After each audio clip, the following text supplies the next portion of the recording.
some numbers here in Montgomery County. We bought from these stores, all right? Go in, make a purchase like every other person that's coming down the street could do, including children.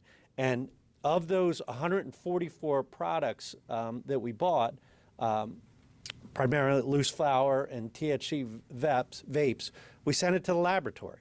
And we're not the first to do this, but National Medical Services and Pennsylvania State Police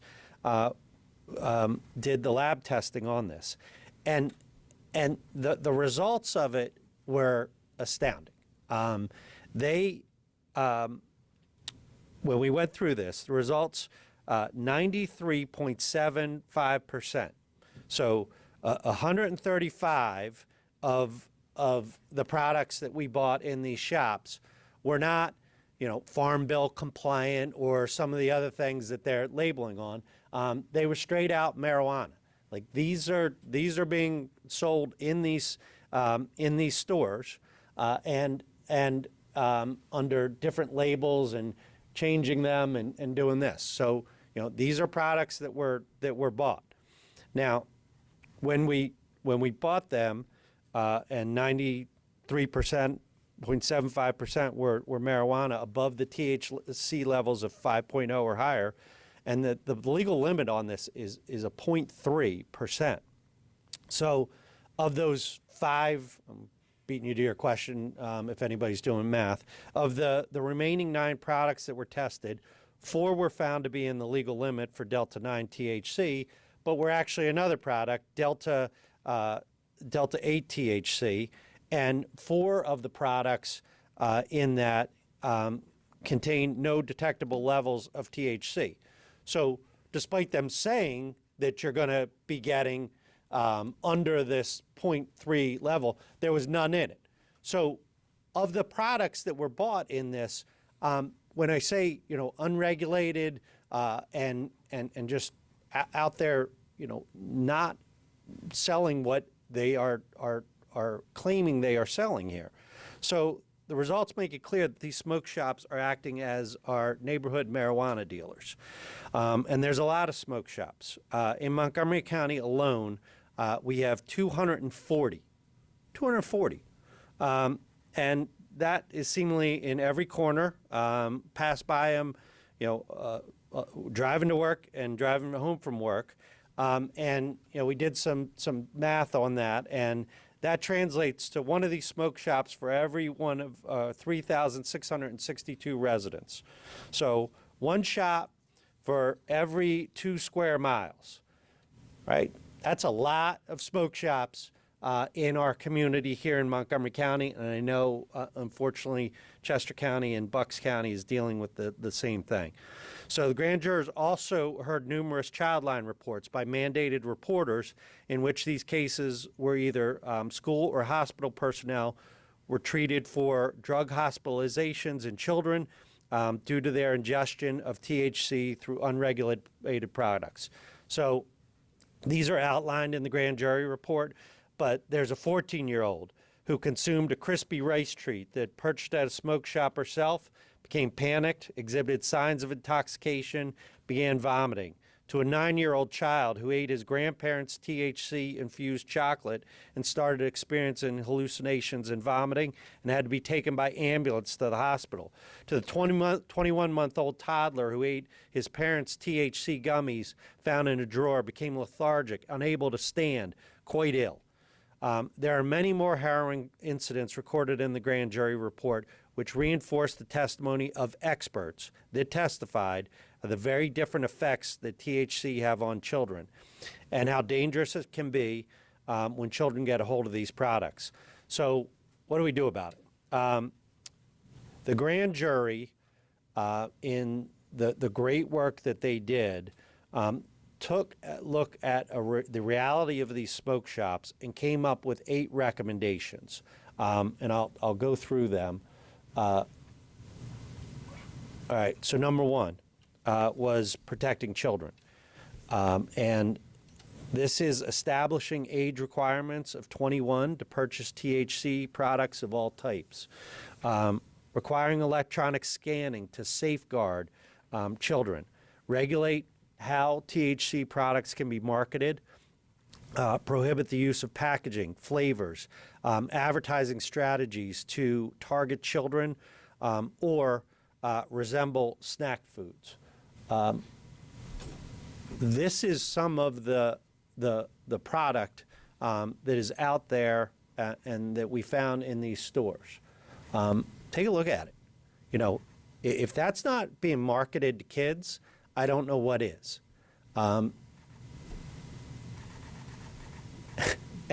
you look at, you got Cheetos with marijuana leaves on it, and Nerds and other types of candies. Again, certainly targeted to kids in their marketing. So next that we go to the legislative action needed, and this is an urgent call on the legislature to fix the Farm Bill, to clearly state that products containing Delta 8 and 10 are subject to the same restrictions as marijuana itself. Establish regulations on dosage, which we heard a lot about from the experts, standardized serving size and potency, along with comprehensive labeling of these products. And the report noted that most states limit the single serving of THC products to 10 milligrams and packages to 100 milligrams. Not happening in Pennsylvania right now. Requiring unmistakable markings on all THC edibles to differentiate them to help curb accidental consumption, implement robust warning labels on THC product packaging, providing clear guidance to the safe usage and dosage and serving size before one feels the onset of effects. So what's that mean? We heard from multiple people, somebody takes a gummy and doesn't have any impact from it right away. So they take another one, and then they get sick because the onset of this takes time. And so those are the issues that need to be given to our consumers so that they know what they're doing. Regulating smoke shops. Create a statewide licensing system, just as Pennsylvania requires licensing for sale of tobacco and alcohol, which would allow for regular oversight, limit the number of smoke shops within defined geographical areas, and establish a mechanism for holding store owners accountable. Require training for store owners and employees regarding product safety, legal responsibilities, age verification protocols. Routine inspections of them and enforcement conducted by regulatory agencies. Their next, 4, was ensuring product safety. And this is a big one. When we talked about what we saw in the testing that came about, there needs to be regular mandatory testing of THC levels and contaminants for all these products sold in smoke shops by accredited labs. What we saw was lab reports that are being held up that don't have anything to do with the product that they are selling. It's being doctored or calling the laboratory and saying, hey, did you issue this report? Yeah, but it had nothing to do with that product. So this going on in our areas. So creating a centralized information system for retail oversight that includes a list of certified testing labs, the results of testing, and a list of violating distributors and their products. The next one, and this is part of our task here. I know there's been attention on this, but grand jury did a report, and so, I hope through all of you, there will be some public education and awareness that comes from this. And we need a campaign about the risks of the unregulated THC products. So raising awareness about the health risks of marijuana, raising awareness about legal status and synthetic THC products in Pennsylvania, publicizing health risks associated with untesting mislabeled products such as mental health effects, addiction potential, exposure to harmful substances such as lead and mold. raising awareness about marketing tactics used to target our youth and importance, and educating the public about the difference between regulated medical marijuana and unregulated retail products. 6, investigation and criminal penalties for distributors selling illegal marijuana. And that's on us. Direct enforcement of those distributors who are knowingly violating Pennsylvania law by illegally selling straight up marijuana from smoke shops, gas stations, and convenience stores outside the boundaries of Pennsylvania law. Our enforcement must be consistent and visible throughout the state. And I will tell you, and I think this will be reiterated, people have been arrested, and more people will get arrested if they continue on this track. Pitfalls to avoid. 7. They recommend that we don't overtax the THC products, which could lead consumers to purchase from street dealers. We've seen this in a lot of other states where people are going to the black market to get their marijuana, even instead of the medical marijuana shops. Adequately funding law enforcement, and this is a big one, with dedicated resources to ensure public safety and the resources to enforce new laws. And 8th, legislation to help with civil liability laws that are out there, and holding the sellers accountable when somebody is harmed by a product and mislabeled, untested, or deceptively marketed.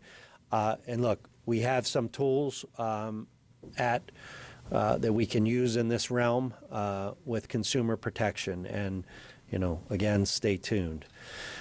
So those are the recommendations by the grand jury.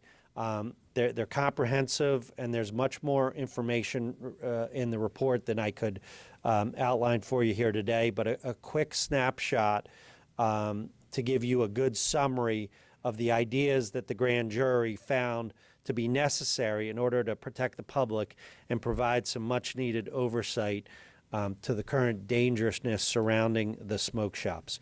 I want to turn it now over to my colleagues to talk about it from their perspective here. And again, I'm just so pleased to have the partners that I do. We all work very, very closely together, and there is not too many weeks that go by where we don't have several conversations or working on things together. So, Jen, why don't you go? Thank you, DA Steele. The proliferation of these unregulated smoke shops present a clear public health and safety threat to our communities. And I can't thank DA Steele enough and the Montgomery County District Attorney Office's detectives and their prosecutors, and especially the grand jurors that served in Montgomery County. We need that type of collaboration to identify individuals who are clearly operating openly in dealing with illegal substances, like the owners and operators of these shops. And it would not happen without the work that the Montgomery County District Attorney's Office did in this endeavor. And it's such a privilege to be able to collaborate with our partners in Montgomery County, Chester County, and within the state on initiatives like this, because together, not only are we stronger, but our reach goes much further. And so for that, I should say that criminals should be concerned. Anybody engaging in criminal activity should be concerned because of our collaboration and these initiatives that we join together. And also, again, could there be any more worthy cause protecting our children? All of us as parents know that we need explicit permission for a school nurse to give Tylenol to our children, but our children can go into these shops and literally purchase and ingest an illegal substance with grave consequences, and we have to do better. So I'm proud to work with DA Steele, with DA DeSorolis, sorry, Chris, and with all of our partners in this endeavor. Hi, everyone. I'm Chris DeBarina-Sorobe. Look, I share the pride to work with my fellow district attorneys on this issue, and I in particular want to thank Lieutenant Lacey and his team with the Pennsylvania State Police for their efforts in Chester County. We came together because we learned that teens were being hospitalized in Chester County based on these sort of substances being ingested out of smoke shops, convenience stores, gas stations in our area. And it was flagrant, absolutely flagrant. And so when we came together and we thought about what to do, we started to target a small group of stores, and eventually it just started to grow. So last month, we executed search warrants at 16 different stores in Chester County. We actually looped in three other stores from other counties as well as part of our investigation. We've made arrests. We've issued dozens of other search warrants. We've seized over $500,000 collectively from these various different smoke shops, either via cash or through bank account proceeds. And we're doing everything we can to stop it in its tracks right now. But this short-term success that we've cultivated is going to be worthless if we don't get the help that's been outlined in this grand jury report from the legislature. It's not sustainable for us to keep coming back and back and back to every smoke shop in all of our counties. But what our children need is barriers for them to go into stores and buy this. Our families absolutely deserve basic safeguards. Our children deserve it. And we need to make sure that we're doing everything we can. We're going to do it on the law enforcement side. I have all the faith in that. We've been working together on this project for months. But it's time for the legislature to step up too. All right. So we're giving you a lot here, and I think this is just the tip of the iceberg. Grand jury report is posted to our website, so anyone in any of our counties can go to that, access it, read it for themselves on the current state of the unregulated, unsafe, and illegal smoke shops in Pennsylvania. So in closing, I think I speak for all three of us as well as other DAs across the state. We need the Pennsylvania legislature to move forward. There's some pending legislation, and that's a start. But we need help. We need help resolving these issues that are identified in the report. We need them to take action. We need a legislative fix of the Farm Bill, clarifying Delta 8 and Delta 10 are classified as marijuana under the law. We need legislation to establish a structure and mechanism for oversight of these smoke shops, including licensing requirements for stores, just like tobacco and alcohol. We need a law that establishes age requirements for purchase. There's a lot out there on the effects to children of these products, and that's why it should be 21. It's 21 for alcohol, tobacco. That's the standard on this, and that's what needs to be done here. And we need real action, require real timely testing and batch testing of this, so you know what you're getting, and you know what you're getting when you see those products that are out there. It's we go to the supermarket and there's ingredients of what we're getting, and there's amounts, and there's how much sugar there's going to be in a product. You need that on these substances to know what you are taking, to be smart of that, to make informed choices. And of course there's more, but the overarching message on this is one of urgency. Get it done now. Don't wait.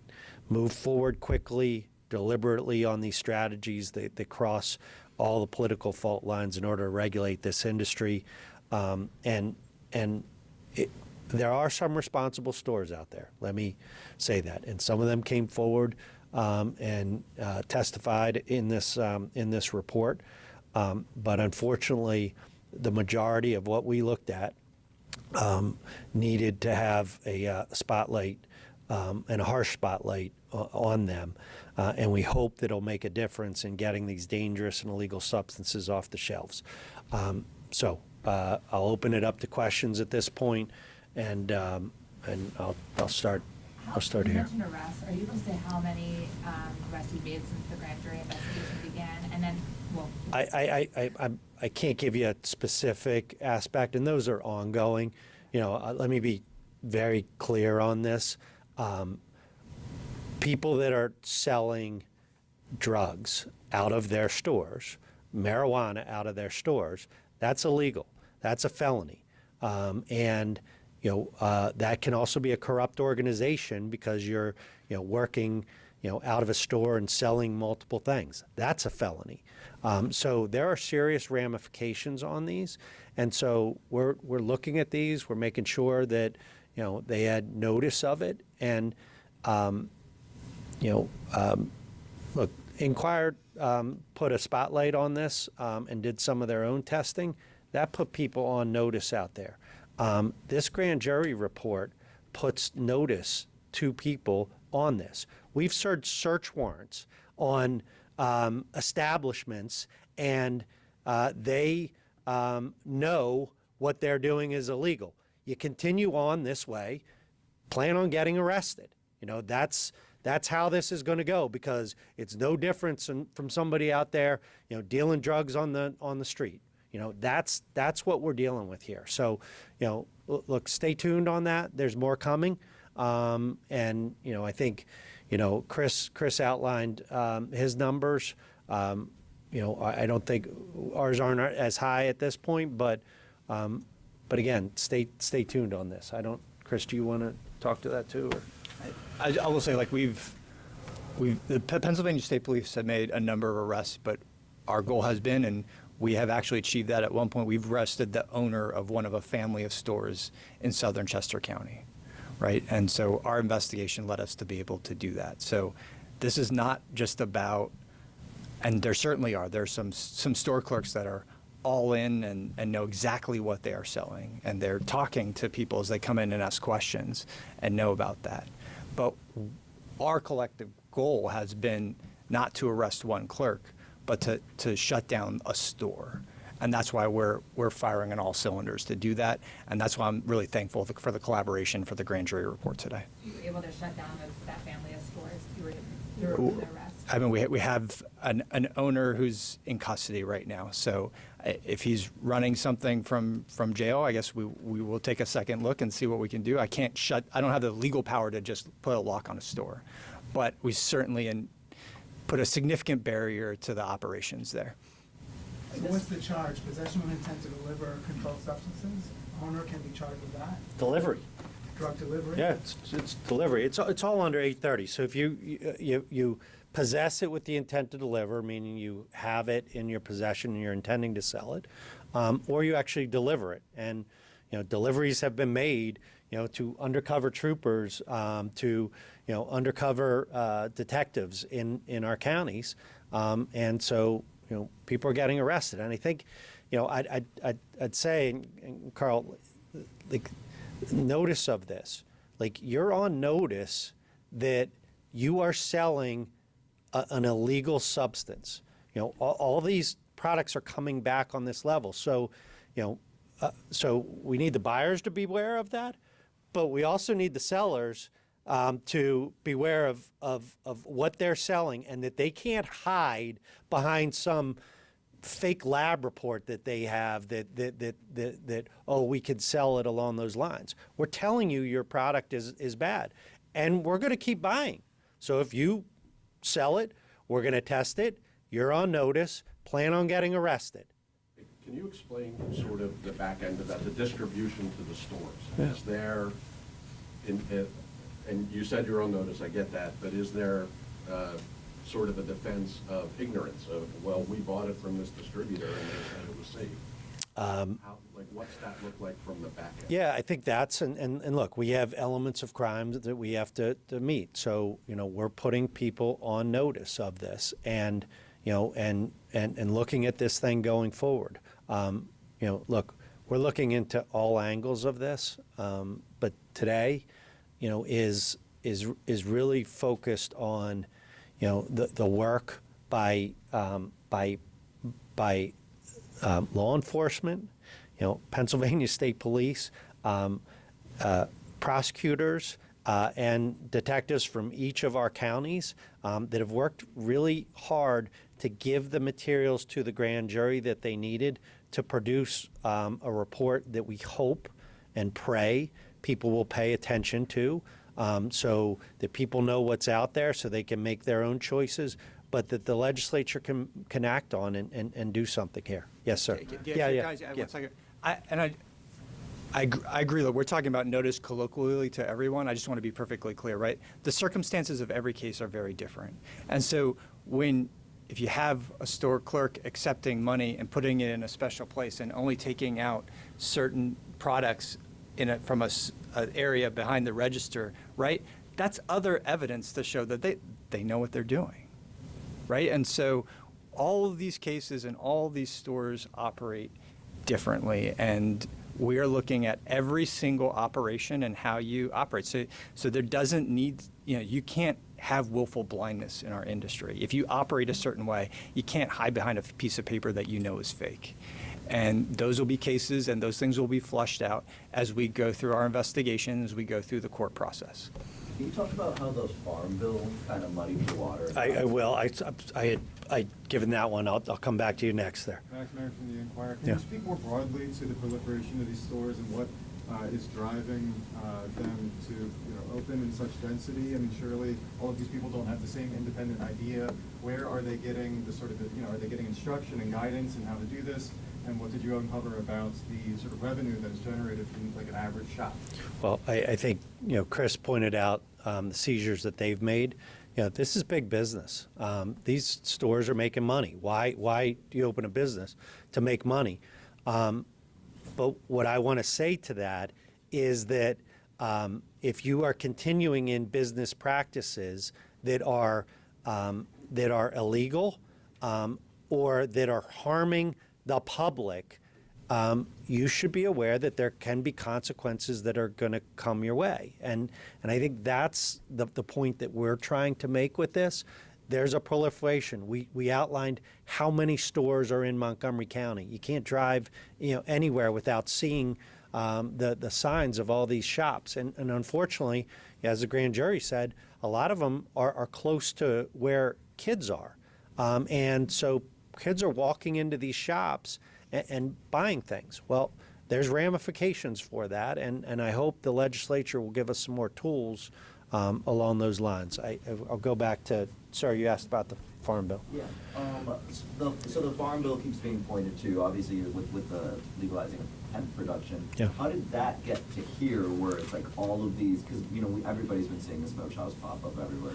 How did that get to here? Yeah, and I look at that and I said before, I think there are unintended consequences that have come from this, okay? That this was looked at, I think originally to say, hey, we're going to help out farmers that are going to produce hemp, but it's going to be this below this 0.3%, and then you can't sell it because otherwise it's marijuana. And people are hiding behind that and saying that this is Farm Bill compliant, on things. No, it's not. We sent it to a lab. It's not. It's marijuana. That's what you're selling. And some of these places are straight out doing it and know exactly what they're doing, and using these stores as fronts to deal drugs. And that's the bottom line. They're drug dealers, and so we have a responsibility to enforce the law, and that's what we're going to continue to do. It's illegal, to sell over 0.03. So, that's our task, but there are other mechanisms that are out there and that are outlined in this to make a difference in our communities to keep our kids safe. And I think, we keep coming back to that. That's what this is about. Like, keep our kids from getting in this and getting messed up. You have testimony from doctors that are seeing this with kids and the impact on them and the lifelong impact and how it's screwing up their lives. So, please, as a public, as a shop owner, as a legislature, please pay attention to that. Like, something needs to be done, and it's urgent. Yes, ma'am. I know that your investigation mainly is looking at THC products, but these smoke shops also sell nitrous oxide called whippets in these canisters, highly addictive, targeting kids. Is that part of any of this as well, the other products these smoke shops sell? Look, over the years, we've found in these shops, different people selling different things. Many years ago, we had a We had a shop right around the corner from where we are that was selling, bags and inositol. And why were they selling that? Well, that was to help with the cut for their cocaine, and then bagging it up and selling it. Well, they got arrested and they got charged with a corrupt organization, and that went up to the Supreme Court and that was upheld. So when I say like a business and these business practices that are going on, like there are significant ramifications. That is a felony of the first degree if you are convicted of a corrupt organization. So, we look at that and we look at those tools that are available to us, and that's things that we're going to be using in these business operations as it goes through. Question for all three, including Yeah. Mr. De Berenis-Arobi. Thank you, thank you, Jim. Do it.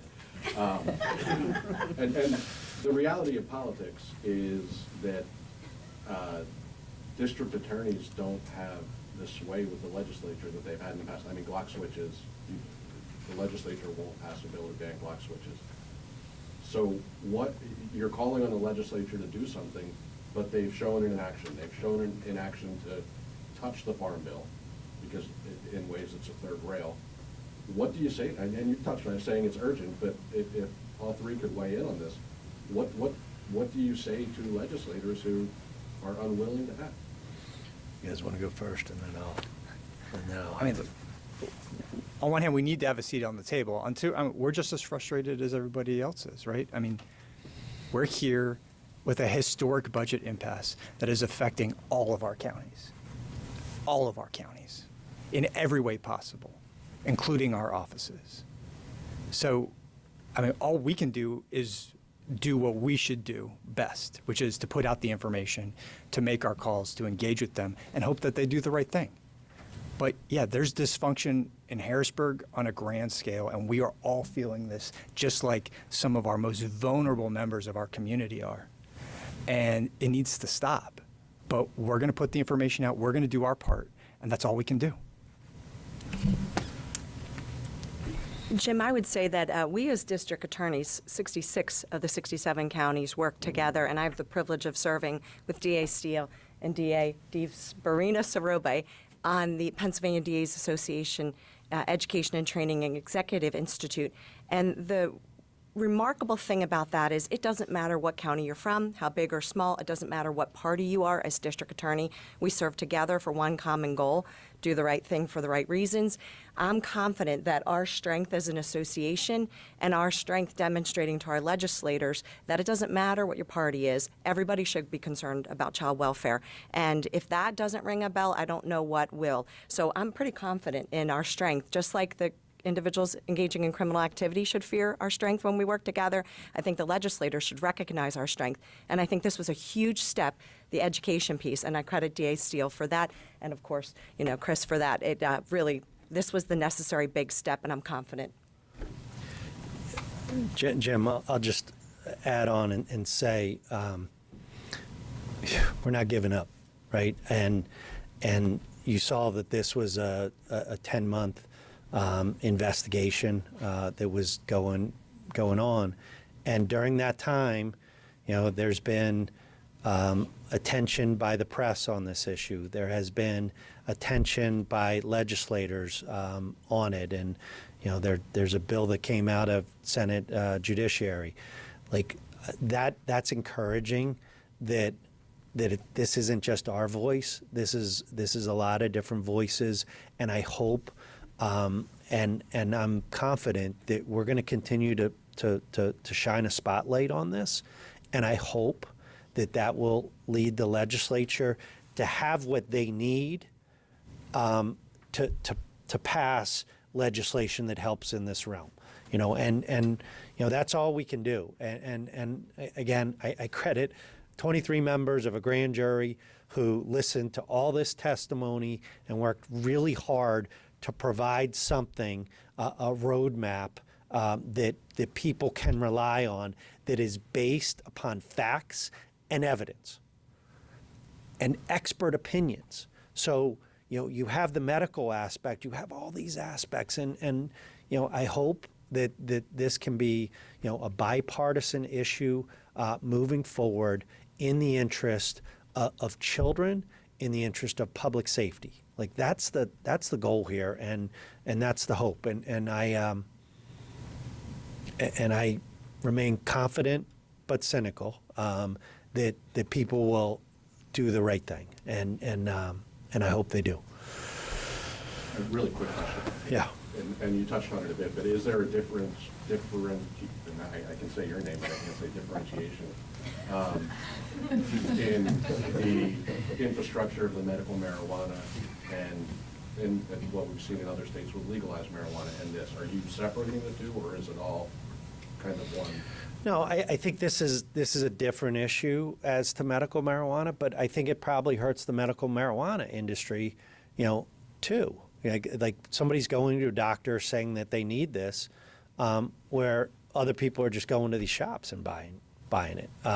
So it hurts that industry. So if you're focused on taxing and doing things along those lines and doing it the right way, well, this is a problem for that industry. So hopefully they'll be on board with us too to make sure that this is regulated in the right way, which goes back to the testing. And the batch testing that's done, and making sure you know what's in this product. Because right now, what you are buying off the shelf in 93% of the cases that we looked at is not what you think you're buying. And so, that's the call to action, and that's the call to urgent action on this. And I'm sorry, that's what I meant with my question is if you have a medical card and you buy something from a dispensary, can you have faith that what it says it is? All right, we didn't go there. So that's what you're not saying that. Yeah, no, this is a report, that is focused on, the shops that are doing this. We did not, go to there. So, be clear on that. This is the smoke shops. This is the convenience stores. These are the gas stations. That's what was looked at and examined on this issue, and we remain focused on that. So I don't want any confusion on that. All right, thank you, everybody. I appreciate you coming out on a rainy day here and helping us to shed some light on a really important issue for our children and for public safety in our communities. Thank you.